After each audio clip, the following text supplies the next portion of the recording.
en estos mismos estudios algunos capítulos más, pero si te parece vamos a retrotraernos un poco a lo que ya habíamos comentado en algún momento determinado. Todo el cuerpo como péndulo. ¿Cómo definirías tú esta sección de tu libro? El péndulo es un oscilador, es un objeto físico que parece a priori que no tiene mucha importancia, pero en realidad tiene mucha miga cuando se estudia. Por ejemplo, en termodinámica hay procesos reversibles, quiere decir que, por ejemplo, tenemos una habitación llena de moléculas y las comprimimos. El proceso reversible sería que cada molécula volviera por su caminito a su estado inicial. Esto es casi imposible, pero en física se estudian procesos de estos y se dice que no existe en realidad. Pero el péndulo, entre una de sus características, es la reversibilidad. Cuando está oscilando así y así, vuelve a su estado inicial. Muy peculiarmente, matemáticamente, se puede decir desde un punto de vista termodinámico que está moviendo el aire y por lo tanto las moléculas, pero si lo hiciéramos en vacío sería prácticamente ya un proceso reversible. Un proceso reversible tiene que ser lento, pero se puede dividir todos sus estados en pequeñas partes y en el vacío no disturbaría el aire e incluso sus moléculas, al ser, por ejemplo, si hacemos un péndulo con un metal, no se desplaza mucho porque las moléculas en un metal están unidas. Esta es una de las partes que considero, entre otras, importantes del péndulo. Pero es que los movimientos armónicos es difícil de justificar, pero en cierta manera, bajo ciertas circunstancias, regalan un poco energía gratis. Esto es difícil de justificar. Lo voy a poner como ejemplo. Si construyéramos un túnel así, esto es muy utópico, en el centro de la Tierra, dejáramos un cohete entrar, le iría atrayendo la gravedad hasta el centro. Si en el centro encendiera los motores, cogería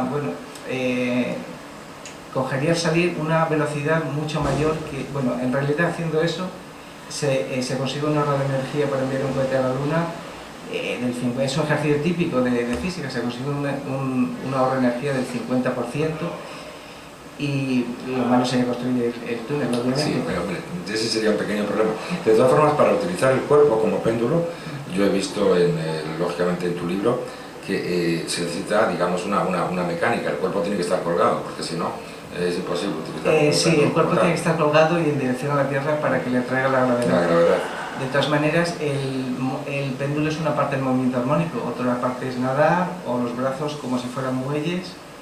Al subir y bajar, sin deformarlos mucho, es difícil de imaginar, pero es el equivalente a dos muelles donde vuelve una masa, subiendo un poco y bajando un poco en el tiempo, porque el péndulo lo que pasa es que tiene un tiempo característico y nuestros brazos son péndulos físicos y al moverlos así estamos absorbiendo mejor la energía. Y de hecho en el anterior libro hemos diseñado una especie de coche que va para adelante. Ahora lo que se diseña un poco es la forma de pararse, de relajarse. No tengo nada contra el yoga, Juan Carlos, pero bueno, que un gurú chino se le haya ocurrido hacer eso, a mí personalmente, si no me dicen por qué, no me lo acabo de creer. La verdad es que a veces es difícil de asumir, pero bueno, tanto como la física en un momento determinado. Sí, o alguien puede rebatir la física, que no tiene sentido, que las matemáticas no tienen sentido, y es perfectamente válido que el camino se nos va a llevar a una parte, pero tiene que encontrar algo mejor, tampoco vale la crítica destructiva. Tenemos en tu libro tres páginas dedicadas a los dedos de las manos. Sí. Como péndulos también. Bueno, el péndulo físico de simetría cilíndrica, sí, al moverlo así, en su tiempo estamos haciendo lo que tiene que hacer este ente físico en la realidad. Que después queremos tocar una sinfonía muy rápida, pues lo tendremos que tocar de diferentes maneras. Pero esto es lo que debe hacer la vida real, moverlo en el periodo propio suyo. Sí, pero fíjate que los dedos de la mano, cualquier mortal no iniciado en la parte física los utilizaba para agarrar, para atraer, para sí, coger. De hecho, hay no en plano pendular, nadie pone a pendulear los dedos, sino los utiliza para trincar, vamos, por decirlo. Pero, de hecho, ese es el capítulo último de los instrumentos. Cuando cogemos una escoba, El punto de agarre es la mano. Claro. Y la escoba, si lo asemejamos a un péndulo cilíndrico, tiene su periodo. La mano se ocupa ahí de darle el impulso necesario para que la escoba, o cuando bates un huevo con el tenedor, tenga su propia... consigamos la máxima amplitud. O sea, el instrumento ese, si lo utilizamos de forma pendular, incluso al escribir una O, tiene su propio una oscilación, quizá. Sí, periodo natural de oscilación se llama. Y la mano sirve para darles impulso al instrumento. Hombre, has puesto un ejemplo que el otro día lo intentaba Florentino, que te cogió una escoba y me preguntó, pues Carlos, ¿tú sabes dónde se enchufa esto? Pero un verdadero problema. Porque... No, de hecho, el periodo natural de una escoba es 0,76 segundos. Si consigues más amplitud... De hecho, cuando bates un huevo, si lo haces el tenedor en el tiempo que son 0,27 segundos, es donde consigues la mejor estiramiento y dilatación del producto. Sí. Si te pasas incluso, no lo vas a conseguir si lo haces más rápido o si lo haces más lento. Sí, es curioso eso sí es física pura, eso sí es verdad. Bueno, más o menos. Seguimos con tu libro y esto ya sí entramos. Quería decirte un poco que esto sirve un poco de impasse para cerrar página con este libro, que estoy escribiendo una novela que está en sus albores, que creo que tú estás enterado, sí, un poco. que trata de unos temas como la reversibilidad y la irreversibilidad en la vida, cómo las cosas pueden cambiar. Es novela, pero exactamente, la reversibilidad, ¿qué es exactamente? La reversibilidad consiste, matemáticamente tiene unos parámetros muy estrictos. Tienes que volver a las condiciones iniciales con los pasos igual que se produjo el estado anterior. O sea, si mueves el brazo así, rápidamente es muy difícil revertir la posición porque has movido el codo, has perturbado el aire y tal. Sin embargo, si lo mueves de forma pendular el brazo, lo haces lentamente, obviamente si estás aquí, haces aquí, vuelves a la posición inicial, pero la amplitud en principio se hace cero, o sea que la dilatación de venas y todo lo que hemos hablado del brazo es cero. Pero es que además de alguna manera es como si mantuvieras el orden durante todo la entropía, que es una magnitud física que mide el desorden. Si las cosas se hacen lentas y de forma reversible, está demostrado que la entropía no crece. Pero en la vida diaria, o sea, todos hemos oído un montón de veces que la vida tiene unos ciclos, que partimos del punto cero, pasan un montón de cosas y a la vuelta de unos años volvemos al punto cero. Eso en realidad es un poco termodinámica, pero en termodinámica se estudia, pero quiere decir que eso no es verdaderamente cierto. Como íbamos a hablar de la reversibilidad, hoy leí unas cuantas cosas y bueno, está mal entendida. Dicen que el que estudia física de repente dice no hay procesos irreversibles y pone ejemplo de que una bomba tira un edificio y el edificio espontáneamente no vuelve a construirse. Pero en la vida igual me matan por esto, igual no sé si tengo razón, pero creo que la idea es buena. Yo pienso que hay muchos procesos reversibles en la vida. El ejemplo que ponía no sé quién, el ejemplo era malo, pero tampoco quiero reírme de él, pero quiere decir que como el desorden del universo siempre crece, no puede haber jugador ganador de póker. Yo en el póker he ganado. Y otro decía que como siempre tenemos que pasar por el mismo sitio, pues el jugador de póker siempre se arruinará. Pero aparte de esas no sé, ideas un poco abstractas o que no ha visto bien que un proceso reversible puede darse en la vida perfectamente. O sea, tú, en cualquier tipo en la vida misma, por ejemplo, tú te enfadas con tu mujer y por culpa de un tercero, pero tú vas cambiando las cosas, arreglando con el tercero para que no diga una mentira y tú te puedes arreglar a una mujer. Hay procesos irreversibles, ¿no? Como el que pega a una mujer y no puede volver a recuperarla porque le ha dejado traumas físicos, le ha dejado secuelas que no puede revertir. Pero O el ejemplo del póker, tú estás jugando al póker y pierdes. Entonces, un proceso reversible sería en la siguiente mano volver a ganar lo perdido. Entonces, ¿qué tienes que hacer? Pues el error al principio de que iba de chulo porque quería tener una buena mano, aposté mucho y pues el otro haces lo contrario.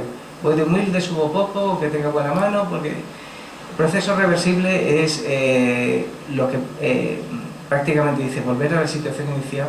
Lo que pasa es que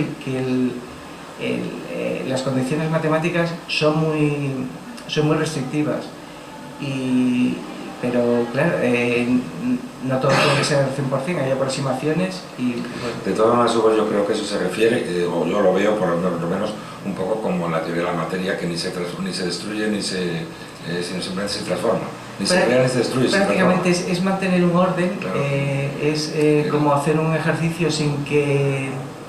lo que a veces es un poco, digamos, presuntuoso, pero es como hacer el ejercicio de una forma lenta. No has movido los músculos, los vuelves a tener en la misma posición y es como si hubieras hecho el ejercicio sin que pasara el tiempo. Algo que te relaja y... Sí, un poco el principio de Tao y toda esta historia. Pero fíjate que tú ponías el ejemplo hace un momento de la bomba que destruyó un edificio. Sí. No se puede volver atrás. No. Teóricamente sí se puede, porque si reutilizas todos los materiales que han destruido, vuelves otra vez a con los nuevos materiales volver atrás. O sea, sí, pero en la formulación, sí, de hecho hay una pequeña posibilidad de que pasara, pero bueno, ahí lo has dicho muy bien, se produce el efecto de reversión, sería muy difícil coger porque no hay que coger cada granito y volverlo a su mismo sitio, se podría hacer un poco, coger un poco, lo has descrito muy bien, o sea, el camino es arduo, porque bueno, a mí esto no se me ocurrió antes, pero el problema es que la solución es fácil, es muy fácil. He estado mirando en internet y sobre los procesos reversibles y no he leído nada que diga que los procesos reversibles, aunque algunas veces no cumplan todos los parámetros físicos, pueden servir. Bueno. Esto es los procesos reversibles, cuando los tengas escritos, llegamos con ellos. Pero sí. De momento, si te parece, vamos a terminar con lo que tenemos escrito ahora. Y lógicamente una cosa que a Florentina sobre todo le ha extrañado muchísimo es la utilización del pene como péndulo. Sí, bueno, no hay que darle mayor importancia, es como la lengua, es un órgano que... También Florentina lo utiliza para otra cosa. La lengua, por ejemplo, también está anclada en un sitio sin huesos, lo que puede ser para el rozamiento. Efectivamente. Y es otro órgano de nuestro cuerpo, por lo que hay que meterlo como los dedos o como hay que meterlo en el saco de... Efectivamente, hay que meterlo donde... Sí. Eso, ya está. Los nodos. Los nodos es un poco el tema ahora central del libro en cuanto a relajación. Sí, efectivamente, esa es la aplicación práctica ya. Sí, la aplicación práctica es que te relaja, o sea, si no lo hubiera probado y me relajara, no lo hubiera escrito. Porque las ideas tienen que ser buenas, pero tienen que funcionar. Si no funcionan, no... ¿Cómo funciona los nodos? La relajación de los nodos. Bueno, los nodos es una, digamos, una zona, por ejemplo, en una cuerda que sería como una onda, donde no se produce la amplitud es cero. Lo que veíamos antes era conseguir la máxima amplitud y ahora queremos conseguir la mínima amplitud, o sea, amplitud cero.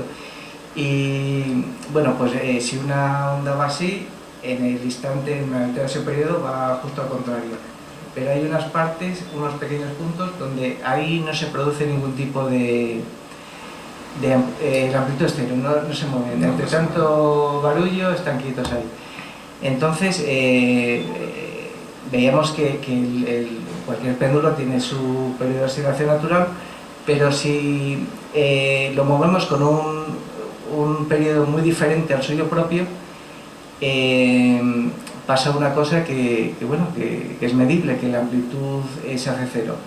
Que la amplitud se haga cero y que además sea una especie de proceso reversible, no ideal, pero aproximado, influye mucho en el propio péndulo. Se crea un cierto orden, estás aproximando a lo que haría ese péndulo en velocidades cercanas a la luz y bueno, esas son las explicaciones físicas, pero la consecuencia es que relaja. Es la parte que nos interesa. Es que relaja. Una vez lees parte o todo el libro en su conjunto, si las aplicaciones prácticas pues son correctas, vas a sentir relajación en principio, con lo que se refiere a esta última parte. Además instantánea, o sea, yo cuando quiero relajarme, muevo mi brazo en un periodo 3 veces mayor, por regla general, que es lo que pongo en el libro, ya noto la respiración más pausada y bueno, es el caso contrario al otro, o sea, la amplitud se hace cero. No hay que darle más vueltas. No hay que darle más vueltas, hay que ponerlo en práctica. Sí. Y ya te termina esta parte de tu libro, no sé si pensarás en un momento determinado ampliarlo un poco más, con el uso de los, digamos, instrumentos. Sí, pues lo que hemos comentado al principio, un bolígrafo tiene un periodo natural cuando lo cogemos de arriba o un poco más abajo, y al escribir es como un péndulo, por ejemplo, al hacer la O, y tiene su propio periodo de oscilación, igual que la escoba que hemos hablado antes, o igual que el tenedor cuando revolvemos un huevo. Y con ese periodo pues se consiguen, hombre, aunque lo del huevo parezca un poco tal, pero funciona, o sea, la tortilla te sale mejor. Esa es lo que vamos, tampoco queremos... Vayamos a hacer cosas más. ¿Dónde conseguimos tu libro? En Amazon, donde más se vende y bueno, ahí se puede descargar por 0,89 €, y después habrá sitios donde se descargue gratis, pero yo ya me pierdo en tan infinito y lógicamente ahora, independientemente de complementar este libro, si lo consideres oportuno, te vas a dedicar más a construir una pequeña novela, sí, una gran novela. Una novela negra de la que hemos hablado un poco. Tiene un sustrato de ciertas propiedades físicas aplicadas a la vida real. Te voy a poner un ejemplo que ahora va a estar muy, digamos que, muy sincronizado con la situación actual. Es que, por ejemplo, en economía también serviría.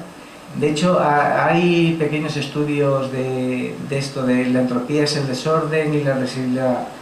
Hay pequeños estudios, pero sin mucho éxito. Pero, sin embargo, cuando coges el problema un poco por los cuernos y has tenido la suerte de vislumbrar un poco la luz, ves que la solución es fácil. Por ejemplo, ahora hay solamente dos economías que funcionan en el mundo occidental, la socialdemócrata y la de derechas. Liberal. Y funciones, o liberal. Entonces, la socialista consiste en aumentar mucho el gasto para simular un proceso anterior, o sea, una reversibilidad hacia un proceso de gran opulencia. El problema es que la bolsa se acaba pronto. La derecha, sin embargo, intenta hacer poco a poco una especie de imperio donde al final se consigue una orgía de climas, de dinero, que el dinero va a mucho más. Lo que pasa es que al final se derrumba el castillo de naipes. Pero es que después a mí lo que me sorprende es lo de este hombre, el Pablo Iglesias de Podemos, que preconiza que toda la gente a su alrededor cobre 1.000 €. O sea, yo prefiero que Pablo Iglesias cobre 2.000 €, pues si va a buscar mío o comprar un libro mío que me deje propina. Porque si vamos a convertir todo en un país de mileuristas, donde todo el mundo sea mileurista, entonces no estamos creando las condiciones de volver a los 3 o 4 años anteriores de ajustes. Y en realidad vamos a conseguir pues eso, que sea un país de mileuristas donde nadie pueda aspirar a tener un poco coche mejor, que es un poco una idea propia, natural de cada hombre progresar. Y entonces, yo es que claro, cuando se va a ser presidente del gobierno o se aspira a ello, hay que hacer un poco los cálculos mínimos, digo, ¿no? Para no hacer el ridículo espantosamente. Y yo solo pido que se hagan los cálculos. Y si él ha calculado que siendo todos mileuristas vamos a ir bien, pues mal asunto. Mal asunto. De todas maneras, como todo esto supongo que tienes tiempo por delante para plasmarlo en tu libro, sí. Yo lo que sí, antes de terminar, quiero dejarles con una pequeña sorpresa. Dice algo así como: Luis y Sara habían vivido desde su tierna infancia pegados el uno al otro y sin embargo ni se conocían personalmente. Así comenzará la próxima novela de Hugo García. Hugo, vale, y cuando la tenga un poco terminada, espero que ya hablemos de ella. De momento tenemos un párrafo. Tenemos la estructura. Tenemos un párrafo. Muchísimas gracias. A ti, Macarena. Que en internet hay seguros de decesos más baratos.